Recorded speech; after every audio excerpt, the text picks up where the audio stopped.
Brought to you by Biz Analyst by Khata Book. ना computer ना file, अब tally data on mobile बिज analyst के साथ। कोविड को लेकर के दिल्ली सरकार ने गाइडलाइन जारी की है। खासतौर पर वजह यह है कि कुछ स्कूलों में कुछ केस रिपोर्ट हुए हैं। दिल्ली के उप मुख्यमंत्री और शिक्षा मंत्री मनीष सिसोदिया जी हैं।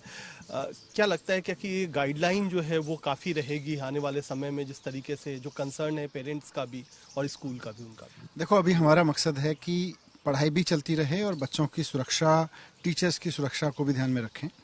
तो हमने इसीलिए एक गाइडलाइन बनाई है कि एक तरफ तो स्कूल हम नहीं चाहते बंद हों। अभी हमारी ऐसी कोई मंशा नहीं है। अगर कोई बहुत केसेस बढ़ते हैं, उस तरह की कोई घटना घटती है तो अलग बात है, लेकिन स्कूल अब खुले रहें, हम सबके हित में ये है।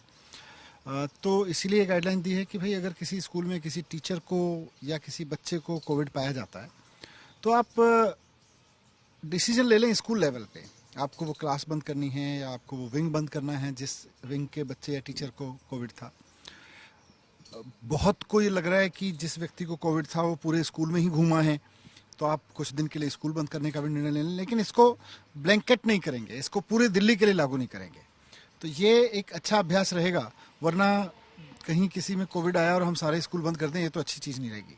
अच्छा, एक तो आपका वैक्सीनेशन पे चल ही रहा है, जो 12 साल से बड़े स्टूडेंट्स हैं उनका भी वैक्सीनेशन। दूसरी एक जो बात है कि बोर्ड एग्जामिनेशन शुरू होने वाले हैं, उसमें जब टर्म 1 एग्जाम हुआ था तो होम सेंटर था। अभी सीबीएसई ने फैसला लिया है कि होम सेंटर ही दूर भी भेजे जा सकते हैं। तो आपका कुछ उस पर कंसर्न है? उसको लेकर के आप कुछ बोलेंगे सीबीएसई को? टर्म 1 में जो था वो एक ऑप्शन दिया गया था कि जो स्कूल इंक्रिप्शन कर सकते हैं पेपर की, वो अपने यहाँ रख लें। तो कुछ प्राइवेट स्कूल्स ने ऑप्शन लिया था ये, पर लार्जली जहाँ तक मेरी जानकारी है दिल्ली के गवर्नमेंट स्कूल्स में भी और प्राइवेट स्कूल्स में भी लोगों ने होम सेंटर नहीं रखा था। केवल कुछ स्कूलों ने इसको ऑप्शन के रूप में लिया था।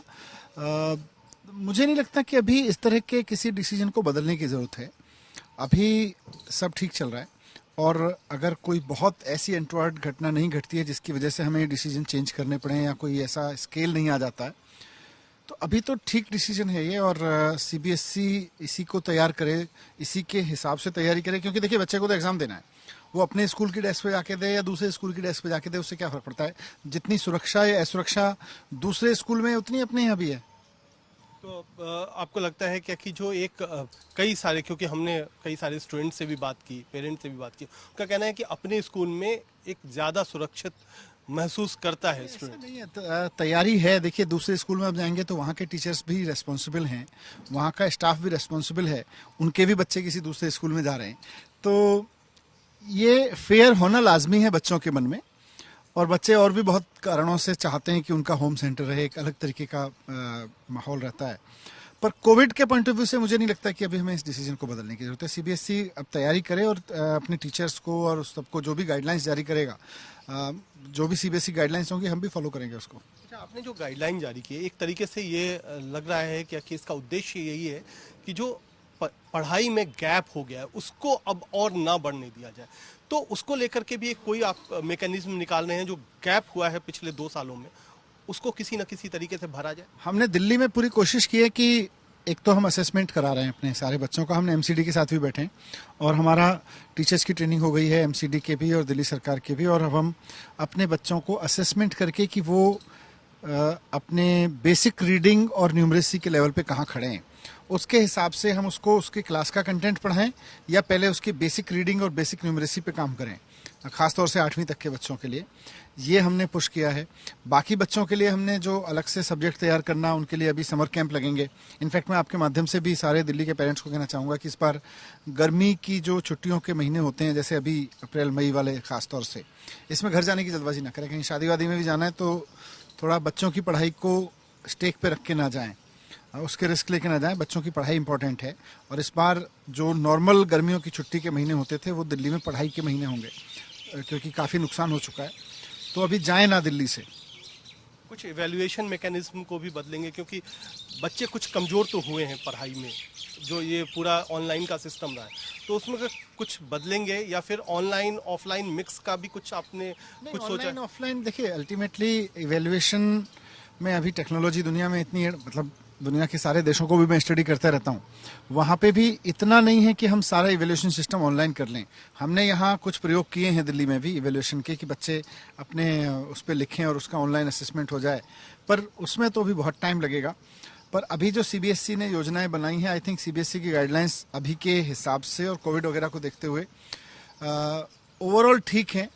हाँ, उन्होंने एक जो अगले साल के लिए निर्णय लिया है उसमें थोड़ा सा अभी डिस्क्रिपेंसी है कि अभी जो इवेल्युएशन सिस्टम इन्होंने बनाया सीबीएसई ने इस साल के लिए, उसमें उन्होंने कहा कि हर 6 महीने में, माने साल में 2 बार एग्जाम होंगे और उन दोनों एग्जाम के बेस पर बच्चे का, या उनमें से किसी एक एग्जाम अगर दूसरा नहीं ले पाए तो पहले एग्जाम के बेस पे बच्चे का पास या फेल होना होगा। अगले साल से सीबीएसई इसको विड्रॉ कर रहा है। इनफैक्ट होना तो ये चाहिए कि जब आप दिल्ली यूनिवर्सिटी में भी अब आपका जो एग्ज़ाम है वो एंट्रेंस एग्जाम्स हो गया, जेई और नीट के एग्ज़ाम होते ही हैं, दुनिया की बड़ी बड़ी देश की बड़ी बड़ी यूनिवर्सिटीज़ के एग्ज़ाम और अलग अलग तरीके से होते हैं एंट्रेंस के। तो अब आप वापस उस दौर में लेके जाना चाह रहे हैं जहां ईयर एंड एग्ज़ाम, एक हाई स्टेक एग्ज़ाम होगा, उससे हम बच सकते हैं। जैसे इस साल आपने रिस्क लिया कि भाई आप 2 एग्ज़ाम के बेस पे बच्चे को पास फेल करेंगे। इनफैक्ट कंटिन्यूस इवेल्युएशन की प्रोसेस और आगे बढ़ाई जा सकती है, और ख़ासतौर से जब आपकी यूनिवर्सिटीज़ अपने एग्ज़ाम ले रही हैं तो 12वीं के एग्ज़ाम को लर्निंग का एग्ज़ाम बनाया जाए, ना कि हाई स्टेक एग्ज़ाम बनाया जाए, तो उसकी पूरी प्रोसेस और ईयर लॉन्ग कर सकते हो। तो निश्चित तौर पर एक पूरा प्रोसेस जो है वो कोविड की वजह से कहीं ना कहीं ट्रैक से उतरा था, उसको वापस दोबारा पटरी पर लाने की तैयारी है और उसमें दिल्ली सरकार भी अपनी तरफ से कई सारी योजनाएं भी बना रही है। एक गाइडलाइन भी जारी की गई है कि अगर आने वाले समय में कोविड का असर होता है तो उससे किस तरीके से स्कूलों में पढ़ाई को बहुत ज़्यादा डिस्टर्ब ना करते हुए भी सब कुछ जारी रखा जाए। तो ये आगे है, बोर्ड परीक्षाओं को लेकर के भी एक मैकेनिज्म तैयार किया जा रहा है। तो कुल मिलाकर के पढ़ाई की गाड़ी अब सरपट दौड़ेगी और गर्मी छुट्टियों में भी कोशिश की जाएगी कि पढ़ाई जारी रखी जाए। कैमरामैन अजय ठाकुर।